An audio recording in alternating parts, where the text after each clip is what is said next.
Hi everyone, it's Becky here. So welcome to another new video on my YouTube channel. So as you can see, today is a pouring rainy day and I'm retreating at home. And it's late in the afternoon now. After resting and reading on my Kindle a little bit, I decided to just sketch something really casual in my sketchbook today. I think let's start with sketching pure maple syrup from the fridge. I think the advantage of having a very limited set of sketching materials is that I don't need to stress so much about, what to use for my sketch. So yeah, I always start with a pen and there's a very strong focus of how to get started. So just starting with my current favorite pen, the Sailor's Fude fountain pen with the 55-degree bent nib. Let's get started. So here's my current page spread. So yesterday I sketched my cup of coffee and a cheese Danish at my neighborhood Starbucks, and then the last bit of blue sky and charming clouds at sunset before the rain started. Okay, so now I'm going to start drawing the cap of the bottle. So the 3D shape of the cap is a cylinder, the top is an ellipse. And now I'm ready to draw the neck area, starting from the left and the right. Contains this tiny little handle and using little segments to show the shine of the glassy surface, accentuate the bottom of the cap. Now starting to draw the shoulder, the left side of the body, the shoulder, and the right side of the body in symmetry. And the bottom is a little bit round, not way too flat. This is a very typical silhouette shape of a bottle of maple syrup. So now I want to draw a little platform so the bottle of syrup is landing somewhere, not just floating on a white sheet of paper. Yeah, so after the prototype, I'm ready to add the inner details like that little curve in segments of lines and loose and broken lines here and there to suggest the thickness of the bottle. It's kind of like a slab shape, and the liquid line nice and round inside the glass wall, and some more shiny suggestion.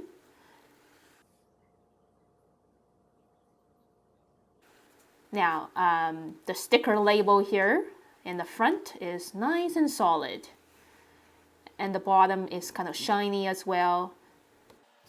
Yeah, so for the inner details like the logo and the graphics of maple leaves along the outline of the sticker label is pretty easy and fun. Just get the little doodly and these words, just using my own handwriting to get these done. That's pretty much it. Now drawing these carvings of square shapes on the bottom part of the bottle, accentuate on the bottom of each little square carving. Some more suggestions of shiny glass surface, accentuate around the sticker label. That's pretty much it for the line work.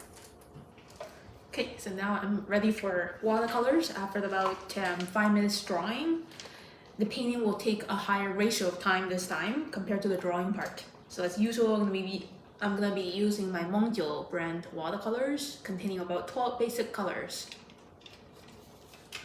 And my 2 Holbein water brushes and the towel. Now I'm ready to have fun bringing this bottle of maple syrup alive using layers of vibrant watercolors. Starting to wet the entire bottle with clear water, so the paint is very easy to spread out nice and smooth. Starting with orange mixed with yellow ochre. This is the lightest tone that I can observe around the liquid. I know it's a mix of various colors and values of yellow, orange, and browns. This is the lightest color value that I see. Yeah, yellow, orange. Leaving some tiny little streaks white for the extreme highlights on the glass.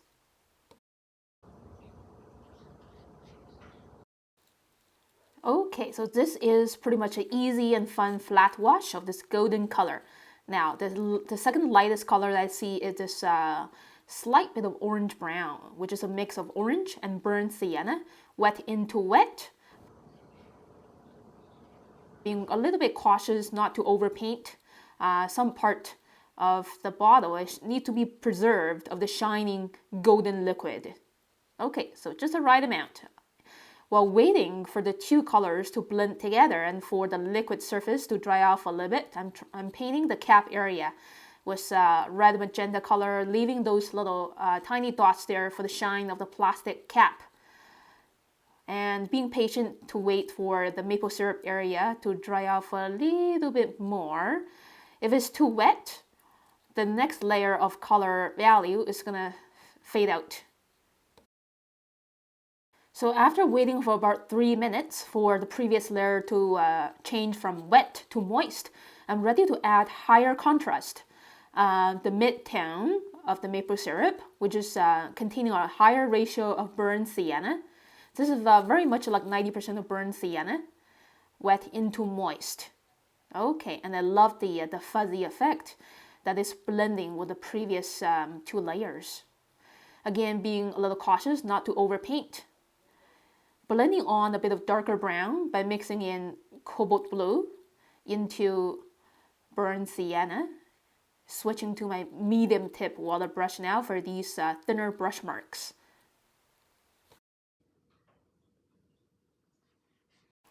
Okay, so now I'm ready to paint the very small glass bottle area using leftover bluish gray right over here, diluted with a lot of water, and leaving some streaks perfect paper white for the shine of the glass, perfect glass area without any liquid. Wet into moist, a second layer of more concentrated gray, and just leave it really simple. And quickly painting the sticker label area with leftover brown. And then grabbing some darker brown to add the grainy texture for this wooden surface on the graphic part. And grabbing a little bit royal purple to shade the left side of the cap area, because the window is on the right. The left side of the cap is shaded. And then grabbing some leftover red-orange to paint the maple leaf graphics and the logo using leftover red. Okay, so now it's time to move on to the last layer of the maple syrup for higher contrast. So now, as you can see, I'm mixing cobalt blue, actually a higher ratio of cobalt blue with burnt sienna, so I get a dark sepia color. You have to be really bold when you're painting dark liquid.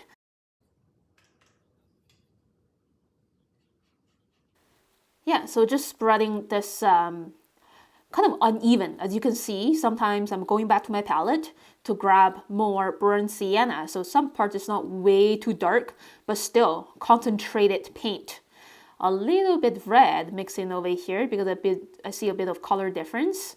And dark sepia again around the outline. So the light and shade areas of a glass vessel, especially the one containing liquid, can be very unpredictable. So an extremely bright area and an extremely shaded area could be side by side. And using quick chunks of brush mark to paint in the shade area inside those square carvings. Some dark sepia on the right side, but still being cautious not to paint in those little streaks of highlights by controlling the thickness of my brush marks here. So I'm working wet into moist.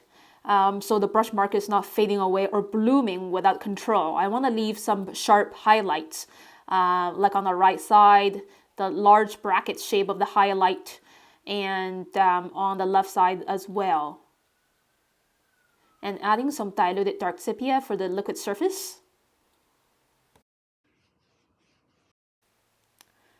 Yeah, and some extremely, almost like blacks on the bottom, on the base part of the bottle.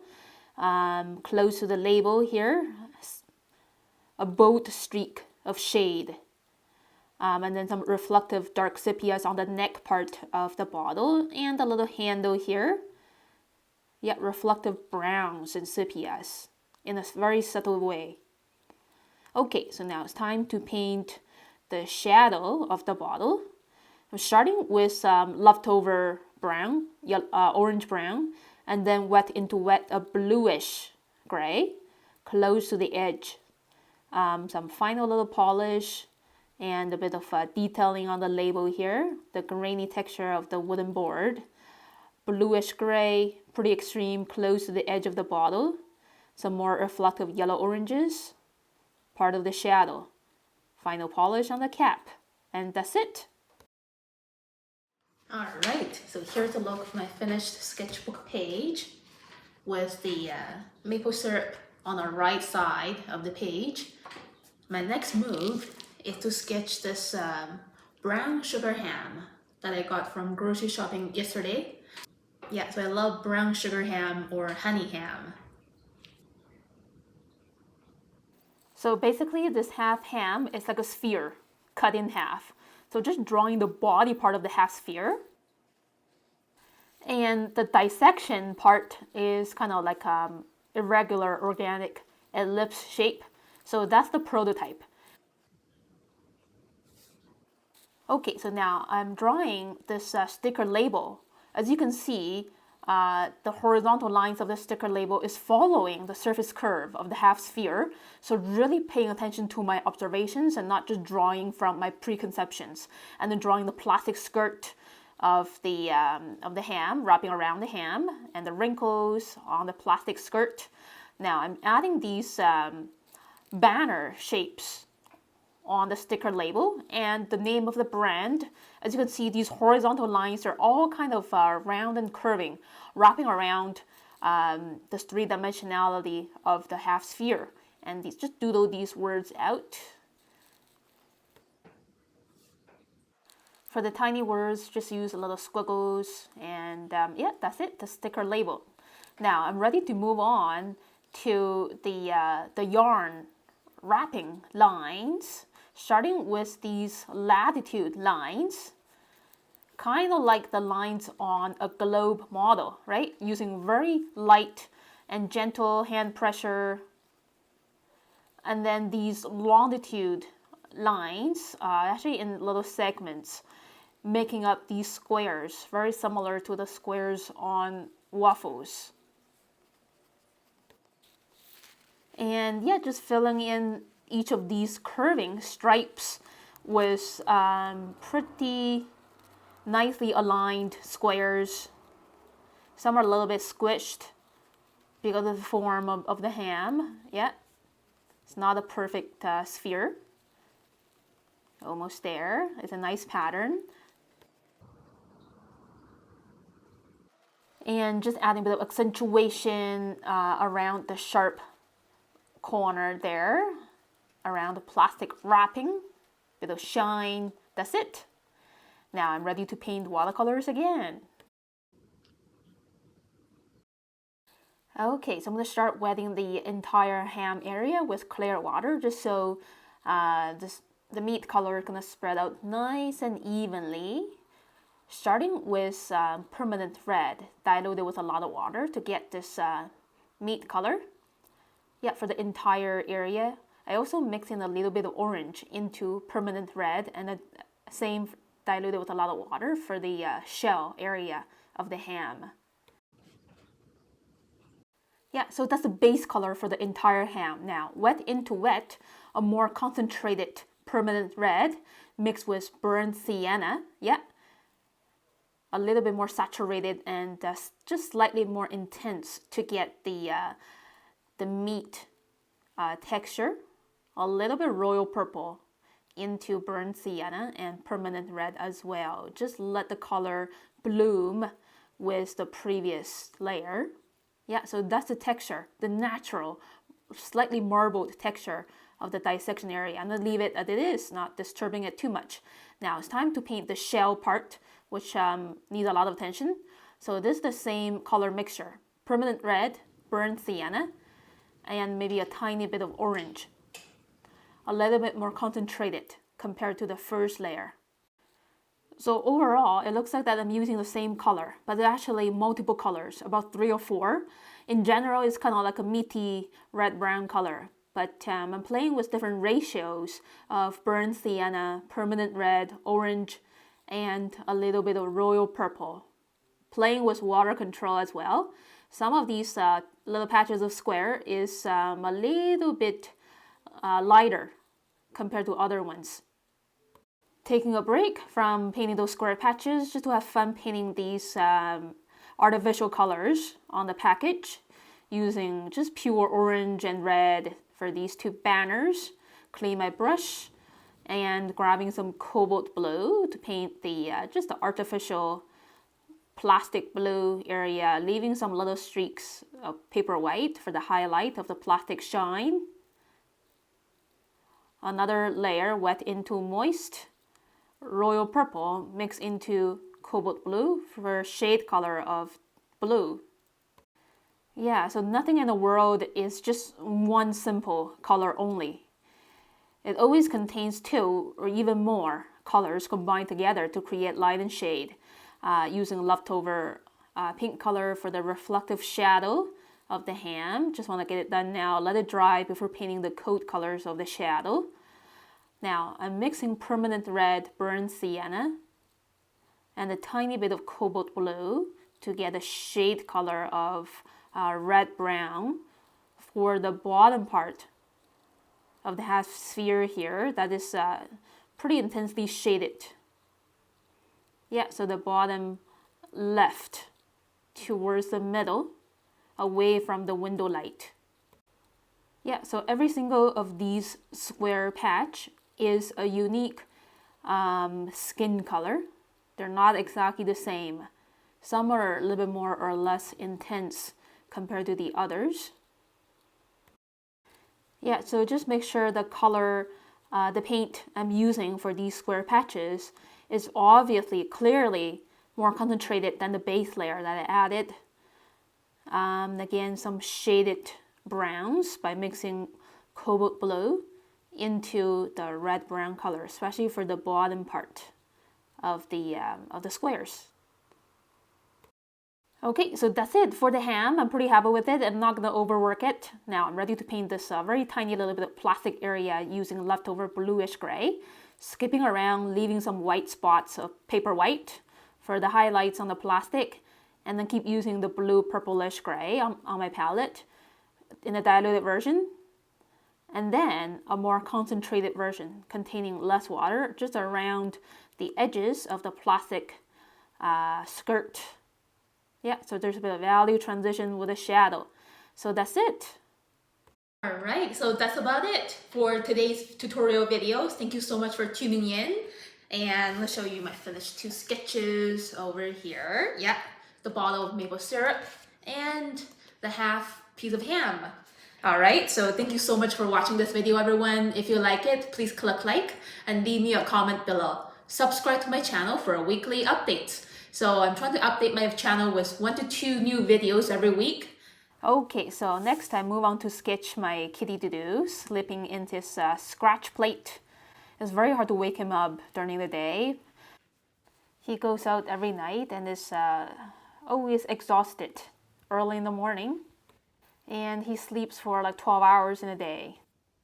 And yeah, as you can see, he changed position, but I'm able to paint by memory. So here are my finished sketches all together. 3 things, a nice triangulation. Yeah, so Dudu goes out every night and comes back early in the morning, like 5 to 7 in the morning, and he just sleeps all day long. So that's the table that I teach my online classes live on Zoom every weekend. I got a beautiful view outside the windows. See you next time, everyone.